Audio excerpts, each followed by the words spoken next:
पहला सवाल सर मेरा है यही कि एक तो ये कि स्केल इतना बढ़ जाना, क्या ये कि एक सेफ हेवन मुल्क की शक्ल में अफगानिस्तान में मौजूद है टेररिस्ट ऑर्गेनाइजेशंस के लिए, या कुछ और वजूहात भी हैं, फिर BLA जो से दीगर जो जुड़ी जमातें हैं उनकी कैपेसिटी इतनी बड़ी हो गई, ये कैसे मुमकिन? बिल्कुल, देखिए पहली जो TTP के पीछे तो तालिबान है, उसमें तो कोई शक नहीं कि उसकी वजह से वो दोबारा वो उभरी है।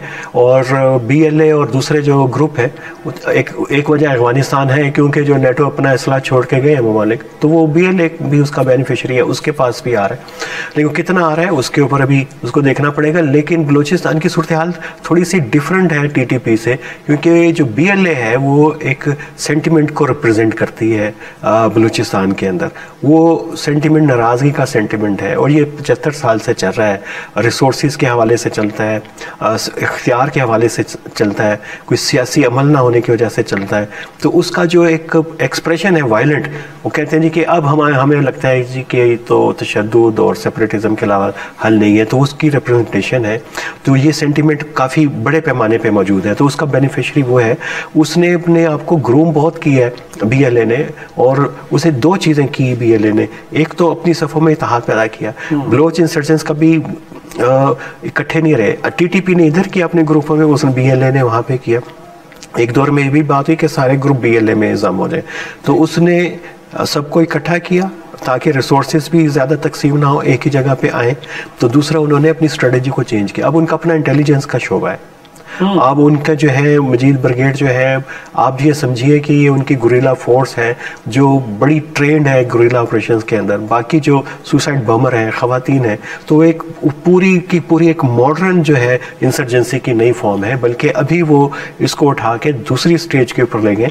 दूसरी स्टेज इंसर्जेंसी की उसे कहते हैं कि जब उसकी बात सुनी जाने लगती है और उसको जो है एक सियासी चेहरे की ज़रूरत पेश आती है। पहले फेज़ में उसको सियासी चेहरा नहीं चाहिए, उसने बदअमनी क्रिएट करनी है, दहशतगर्दी फैलानी है। अब वो उस सतह के ऊपर आना शुरू हो गया और ये बड़ा ख़तरनाक मरहला होता है कि जब ऐसी क़ुव्वतों को सियासी चेहरा जो है वो मैसर आ जाए। तो लेकिन इनफैक्ट राना साहब, लॉजिस्टिक्स गोया कि हम कह रहे हैं कि हमने अफगानिस्तान के साथ बॉर्डर को फेंस कर दिया है और वहाँ से मूवमेंट इतनी ईजी नहीं है, और बड़ी स्ट्रांग सर्वेलेंस भी होगी यकीनी तौर पे। हम भी देख रहे हैं कि कौन आ रहा है कौन जा रहा है। तो इतनी महारत के साथ लोग वहाँ से लॉजिस्टिक्स भी लेके आ रहे हैं, वेपनरी है या बाकी, क्योंकि इस डिफ़िकल्ट ट्रेन के अंदर ट्रैवल करना भी इतना आसानी, तो चीज़ें मुमकिन अगर हो पा रही हैं तो फिर मैं किसकी तरफ इशारा करूँ? फेलियर कहाँ पे हमारा इंटेलिजेंस का है, चीज़ों को बेहतर अंदाज में परसीव ना करने का है, प्रॉब्लम कहाँ आ रही है? देखिए दोनों ही आपने बातें कर दी खुद ही। एक तो ये कि बॉर्डर मैनेजमेंट का सिस्टम जो है बड़ा हमारा कन्वेंशनल है, उसमें बहुत बड़े फ्लॉज हैं, बहुत ज़्यादा उसमें मसाइल हैं, उसमें करप्शन भी है, उसमें कैपेसिटी के इश्यूज भी हैं, उसके अंदर इम्प्लीमेंटेशन के भी हैं। एक तो वो मुसलसल ये चल रहा है ईरान और अफगानिस्तान के बॉर्डर के साथ। फिर जो दूसरा इशू है इंटेलिजेंस, काउंटर इंसर्जेंसी के लिए आपको क्या चाहिए? लोकल सपोर्ट दोनों को चाहिए, रियासत को भी चाहिए लोकल सपोर्ट और इंसर्जेंस को भी चाहिए। इंसर्जेंस को दो वजह से चाहिए, उसको चाहिए कि वो रिप्रेजेंट कर रहे हैं अपने आप को कहते हैं हम लेजिटिमेट है। दूसरा ये कि स्टेट का इन्फ्लुएंस ना आए, और स्टेट इसलिए चाहती है कि वो उसके पास अच्छी इंटेलिजेंस आए, लोगों के हार्ट्स एंड माइंड को जीते, इसलिए। तो इसका मतलब है कि जिस वक्त स्टेट के पास अहलियत कम हो जाए इंटेलिजेंस को कलेक्ट करने की, तो मतलब है कि कम्युनिटी का और लोगों का एतमाद शायद इतना नहीं रहा। तो इसीलिए जब ये बात करते हैं मुज़ाकरात की, हम इसलिए चले आप ये ना करें कि बलूचिस्तान के अंदर वसील बुनियाद जो है मशावरती अमल हो, कम अज़ कम ऑपरेशनल पर्पसेस के लिए तो आपको डायलॉग करना चाहिए। तो वो मिसिंग है। और BLA जो है अभी तक सक्सेसफुल है कई इलाकों में, कुछ डिस्ट्रिक्ट्स मकरान की वहाँ पे तो बहुत ही इफेक्टिव है। तो मैं आपसे साथ में ज़िमनी सवाल जरूर करूँगा कि क्या वहाँ पे BLA अकेले में ही या उनके साथ कुछ और ऑर्गेनाइजेशंस भी, और बिलखुसूस TTP भी साथ खड़ी है, बट मोर इम्पोर्टेंट DGISPR ने और सरफराज बुगटी साहब चीफ मिनिस्टर ने प्रेस कॉन्फ्रेंस भी की है, उसमें जो उन्होंने वजूहात बताई, एक तो नेशनल एक्शन प्लान के ऊपर अमल दरामद ना होना, लेकिन जो एक और उन्होंने एक दूसरा नुक्ता बताया मेरे लिए बड़ा एक हैरानकुन है, इलीगल स्पेक्ट्रम, जिसके अंदर स्मगलर्स हैं, वो तेल के स्मगलर्स हैं या बाकी गुड्स की स्मगलिंग करते हैं ईरान बॉर्डर के साथ। तो सर ये बॉर्डर तो हम लुक आफ्टर करते हैं बड़े बेस्ट वे में, हमारी फोर्सेस वहाँ पे बैठी हैं, तो अगर हम इलीगल स्पेक्ट्रम को डिसमेंटल नहीं कर पा रहे तो फिर इतने बड़े थ्रेट को कैसे हम कैटर करेंगे? कोई क्या होना चाहिए आपके ख्याल में? देखिए, और जो वजूहात बताएंगे आपके ख्याल में इलीगल स्पेक्ट्रम एक इशू तो है, उसमें ये सारे ड्रग माफियाज भी हैं। ईरान के साथ जो हमारे जो ताल्लुकात कशीदा है, एक वो शुरू यहाँ से हुए थे। स्मगलिंग का इशू था, वीक बॉर्डर मैनेजमेंट थी, और पाकिस्तान ने कभी इतनी सेफ बॉर्डर ईरान के साथ था कि बॉर्डर नहीं किया कि अपनी बहुत ज़्यादा पेट्रोलिंग करें और वहाँ पे अपने एफसी को या लेवीज को वहाँ पे डिप्लॉय करें। और तकरीबन बॉर्डर सिक्योरिटी एक ही तरफ से हो रही थी, ईरान ही करता था। तो इधर से लोगों को खुली छूट थी कि स्मगलर्स को जो ह्यूमन स्मगलिंग में है, इलिसिट आर्म्स के अंदर है, ड्रग्स के अंदर है, वो सब एक ही वो उसको यूज़ कर रहे थे। अब ये जो इलीगल स्पेक्ट्रम की बात करें कि कहते हैं कि अब इनका अलायंस बन गया, नेशनलिस्ट जो सेपरेटिस्ट हैं उनके साथ, मजहबी लोगों के साथ, जो ईरान के अंदर एक्टिव हैं जैश-उल-अदल उनके साथ, तो ये एक बड़ा गहरा नेक्सस है। तो अगर आपको पता है कि नेक्सस है तो उसका तोड़ करें, तो उसको इफेक्टिवली, जैसे आपने चमन के ऊपर एक आपने पूरा एक ऑर्गेनाइज बॉर्डर सिस्टम इंट्रोड्यूस किया है, लेकिन वो चल नहीं रहा। तो इस तरह के पॉइंट्स बनाएं, और वो एशियन डेवलपमेंट बैंक का मंसूबा था। पूरी दुनिया चाहती है कि आप इस तरह की चीज़ें तोड़खम पे भी करें कि वो एक ही जगह के ऊपर ये सारी चीज़ें हो रही।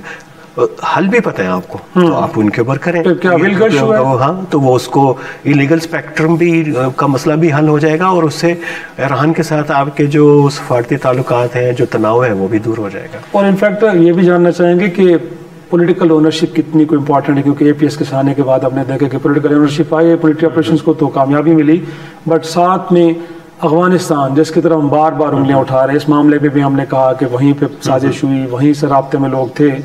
कैसे एड्रेस किया जाए? अब अफगानिस्तान को कैसे समझाया जाए कि जो कुछ वहाँ से हो रहा है उसको बदलना चाहिए? देखिए, अफगानिस्तान के लिए तो वही पॉलिसी है, और इस वक्त पूरी दुनिया में प्रीएम्प्टिव स्ट्राइक जो है वो एक एक्सेप्टेड नॉर्म है। बेशक उसके ग्लोबल लॉ के खिलाफ हो, लेकिन पूरी दुनिया में अमेरिका भी करता है बाकी।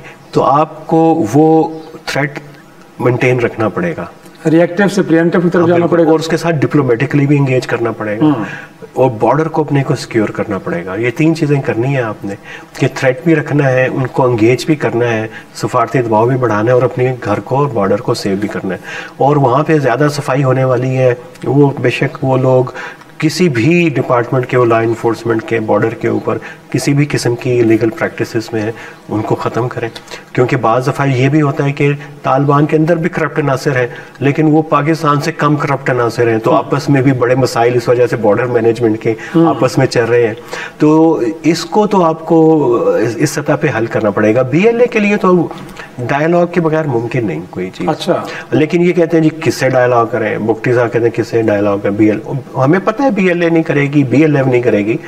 डायलॉग आपने उन लोगों के साथ करना है जिनके डायलॉग के, जैसे बीएलए के ऊपर प्रेशर आएगा, वो आइसोलेट फील करेगी, थ्रेटन फील करेगी, उसका जो अपना सपोर्ट बेस है, नौजवान से राब्ता कटना शुरू हो जाएगा, नौजवान मुतबादिल आवाज़ों को, रियासत की आवाज़ों को सुनना शुरू कर देंगे। उसके लिए डायलॉग होगा, उसके बगैर तो नहीं होगा कि आप कहें जी कि हमने 10 मार दिए, इंडिया ने ये कर दिया, और कहें जी कि काउंटर नैरेटिव, ऐसे काउंटर नैरेटिव। लेकिन लास्ट में ये भी, क्योंकि वक्त कम है, तो ये जो वज़ीर आला का कहना है कि ये महरूमियों का मामला नहीं है, दरअसल ये पाकिस्तान को डिसइंटीग्रेट करने की साजिश है, तो आपको लगता है कि कुछ फॉरेन एलिमेंट्स ऐसे हैं कि जो पाकिस्तान को दो लख करना चाहते हैं एक बार फिर, और वो सरगर्म है? देखिए, ये तो हम बहुत अरसे से इन थ्योरीज के ऊपर बिलीव कर रहे हैं, और हम कंज्यूम किए जा रहे हैं मुसलसल।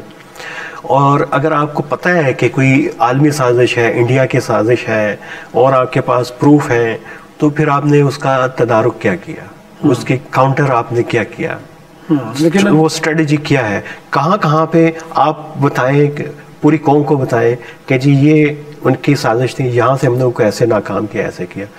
और उसके बावजूद भी अगर आपको 20-30 साल में नहीं हो रही, तो पॉलिसी चेंज करें। इसका मतलब है कि वो जो पॉलिसी आपकी काउंटर करने की इफेक्टिव नहीं है, उसको बदलें, कोई नई अप्रोच लेके आए। और एक लास्ट सेंटेंस कि क्या अफगान मुहाजिरीन का इनखला हमारे लिए हेल्पफुल हो सकता है इस जंग में कामयाबी के लिए? नहीं, ये बड़ा काउंटर प्रोडक्टिव होगा, उससे ताल्लुकात ख़राब होंगे अफगान उनके जाने की वजह से।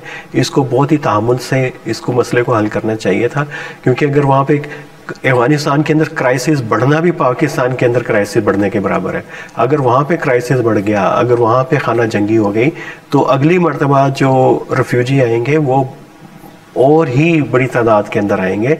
तो चीज़ों को जो है, इसमें तो आलमी इदारों की, UNHCR को तो छोड़ें, इसमें अच्छी लॉबिंग सफारतकारी करते तो ये आपका बहुत बड़ा एसेट बन सकते थे, और लेकिन ये एसेट हम बना नहीं पाए, बल्कि उनको भी हमने दुश्मन के हवाले कर दिया।